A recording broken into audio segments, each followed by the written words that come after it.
अस्सलामुअलैकुम वरहमतुल्लाहि वबरकातुहू। Dear student, welcome to the second lecture. जैसा कि आप जानते हैं हमारा जो चैप्टर चल रहा है वो है पेयर ऑफ स्ट्रेट लाइन।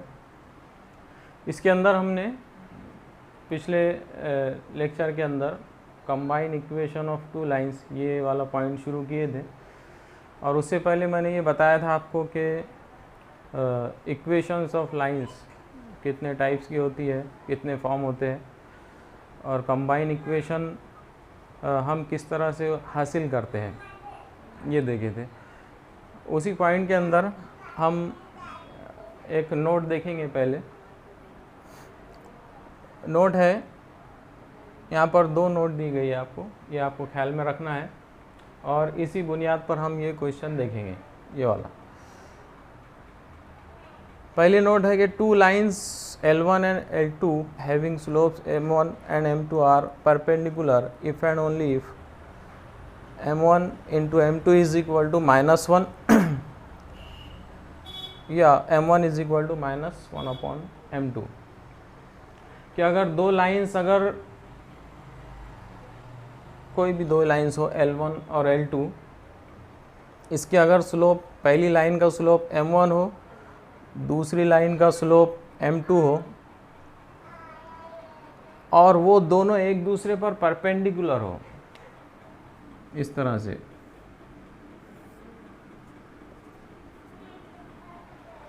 दो लाइंस अगर एक दूसरे पर परपेंडिकुलर हो तो उनके जो ढलान है, उनके जो स्लोप्स है, उनका जो रिलेशन होता है M1 इंटू M2, यानी जो दोनों का मल्टीप्लिकेशन होगा वो -1 होगा, या फिर M1 जो पहले लाइन का स्लोप है वो दूसरी लाइन के इन्वर्स में होगा, और सिंबल में भी मुखालिफ होगा, यानी अगर माइनस है तो प्लस, प्लस है तो माइनस। जैसे अगर ये लाइन है, समझ लीजिए ये वाली लाइन, इसकी इक्वेशन ये वाली है।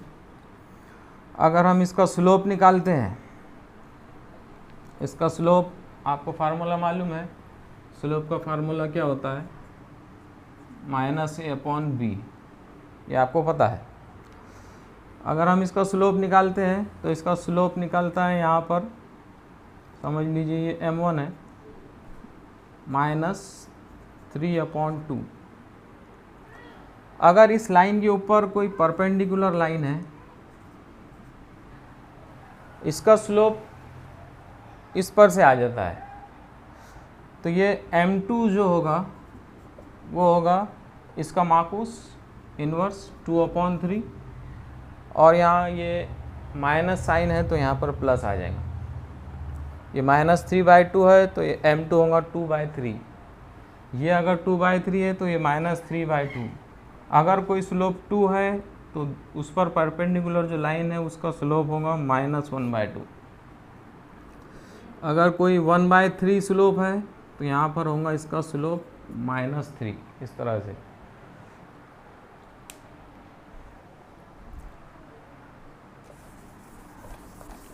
अगर दूसरी नोट है कि अगर दो लाइंस एक दूसरे के पैरेलल हो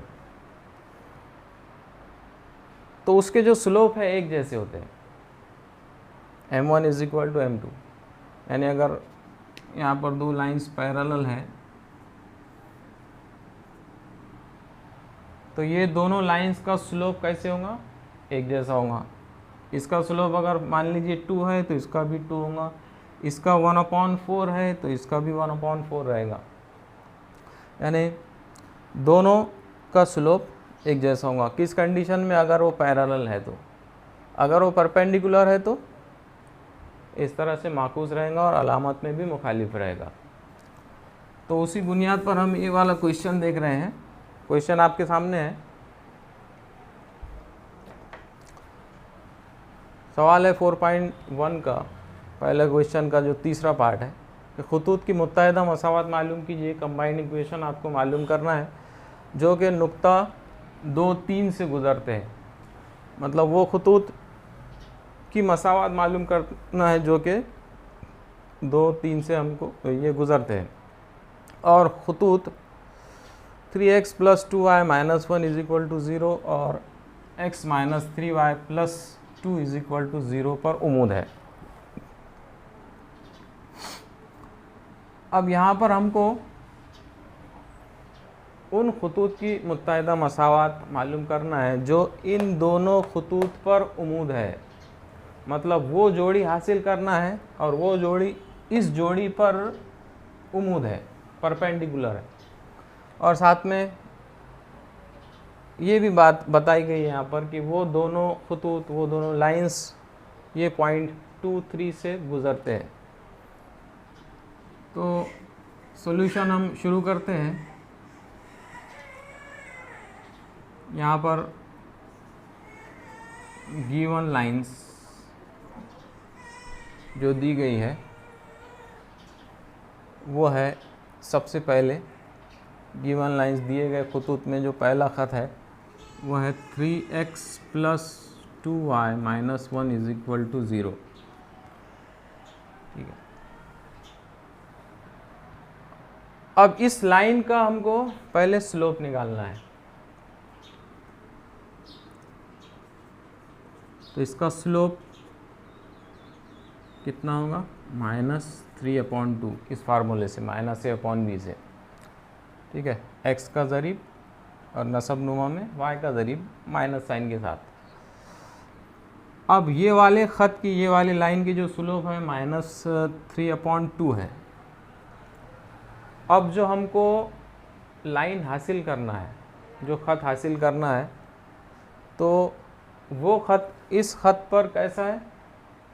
उमूद है ना? उमूद है, ये दिया गया है। तो यहाँ पर हम लिखेंगे slope of required line L1। L1 नाम दे देते हैं पहले ख़त को, और इस ख़त की जो स्लोप है M1 नाम दे देते हैं इसको। अब इस ख़त और रिक्वायर्ड लाइन, मतलूबा ख़त, ये दोनों के दरमियान जो ताल्लुक़ है वो कैसा है? वो एक दूसरे पर उमूद है। तो यहाँ ये -3/2 है इसका स्लोप, तो इसका होगा 2/3 प्लस का। ठीक है। इसी तरह दूसरा ख़त, दूसरी लाइन क्या दी हुई है? जो दिया हुआ ख़त है x - 3y + 2 = 0। इसका स्लोप निकालिए आप। इसका स्लोप क्या होगा? -1, x का ज़रीब 1 है, अपॉन y का ज़रीब -3, यानी 1/3। ठीक है। माइनस माइनस गेट प्लस, तो ये स्लोप हो गया इसका 1/3।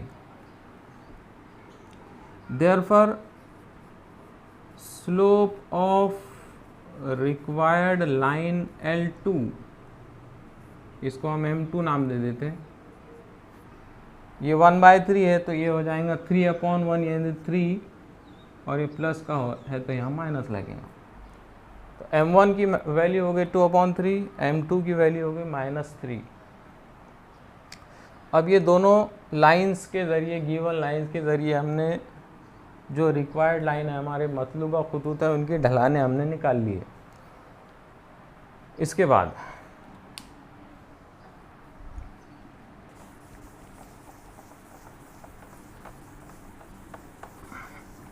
बाद हम इक्वेशन हासिल करेंगे।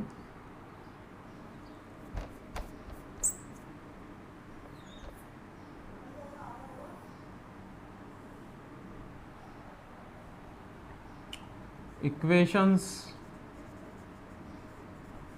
Of required line L1। Equation of required line L1।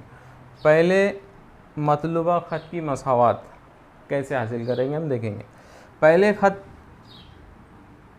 जो मतलूबा ख़त है उसका जो ढलान है M1 वो हमारे पास मौजूद है 2/3, और ये भी हमको पता है, ये दिया हुआ है कि ये दोनों खतूत नुक्ता 2, 3 से गुजरते हैं। तो यहाँ नुक्ता ढलान सूरत पॉइंट स्लोप फॉर्म में आपको इक्वेशन ऑफ लाइन पता है क्या है,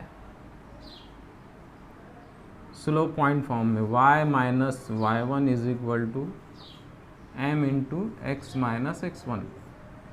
तो यहाँ m को हम m1 नाम दे देते हैं। m1 हमारे पास यहाँ पर 2/3 है, x1 y1 दिया हुआ है 2, 3। तो यहाँ y माइनस y1 की वैल्यू 3 है, m1 कितना है 2/3, x माइनस x1 कितना है 2 है। तो इक्वेशन को 3 से मल्टीप्लाई कर सकते हैं हम। 3y माइनस 9 2x माइनस 4, अगर हम इसको सॉल्व करते हैं तो ये हो जाता है 2x minus 3y plus 5 is equal to 0। 2x minus 3y plus 5 is equal to 0। ये पहले ख़त की मसावात हो गई, ठीक है। उसके बाद equation of required line L2 के लिए हमको मसावात हासिल करना है। इसके लिए हमारे पास स्लोप है m2 माइनस 3 और पॉइंट वही रहेगा 2, 3। तो स्लोप पॉइंट फॉर्म या पॉइंट स्लोप फॉर्म में इक्वेशन है y minus y1 is equal to, अब यहाँ m1 की जगह m2 ले लेंगे हम, y माइनस y1 यहाँ पर 3 है, m2 कितना है माइनस 3 है, x माइनस x1 2 है। तो यहाँ पर इक्वेशन जो बन जाएगी वो क्या रहेगी, y minus 3 minus 3x plus 6, ठीक है। इधर लेकर आएंगे इसको 3x, ये plus y minus 3 minus 6 is equal to 0, 3x plus y minus 9 is equal to 0। तो ये दूसरी लाइन की जो इक्वेशन है 3x plus y minus 9 is equal to 0 ये रहेगी। अब ये पहला ख़त मिल गया हमको, दूसरा भी ख़त मिल गया, हमको इनकी मुत्तहिदा मसावात मालूम करना है, ठीक है।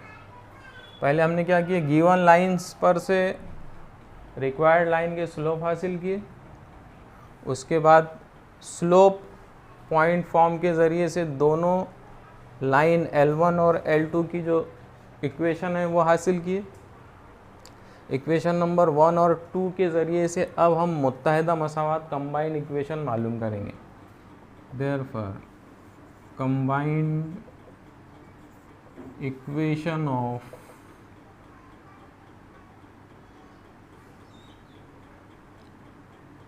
Lines L1 and L2। अब combined equation of lines L1 and L2, पहली लाइन है यहाँ पर 2x minus 3y plus 5 into, second line है 3x plus y minus 9 is equal to 0। अगर आप दोनों का मल्टीप्लिकेशन लेते हैं तो ये दोनों की कंबाइंड इक्वेशन आपको मिल जाएगी और m2 है, ठीक है।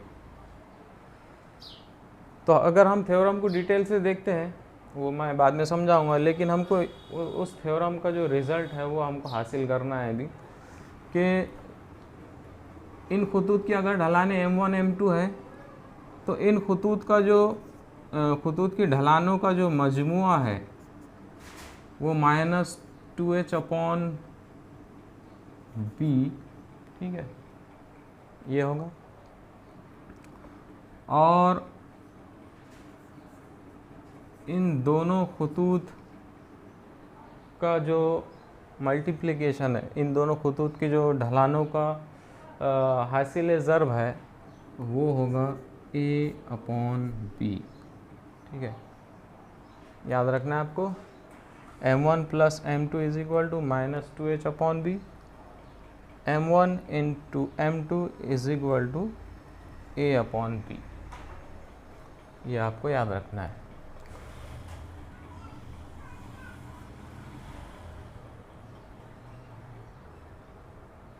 इसके अलावा एक और ऑक्सिलरी इक्वेशन आपको याद रखना है। विदाउट एनी प्रूफ मैं आपको बता देता हूँ कि वो ऑक्सिलरी इक्वेशन क्या होंगी।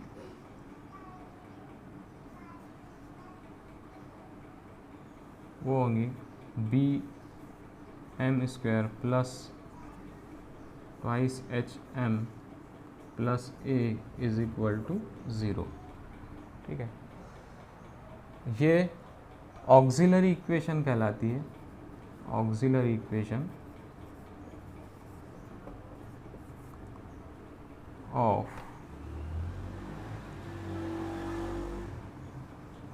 Homogeneous equation.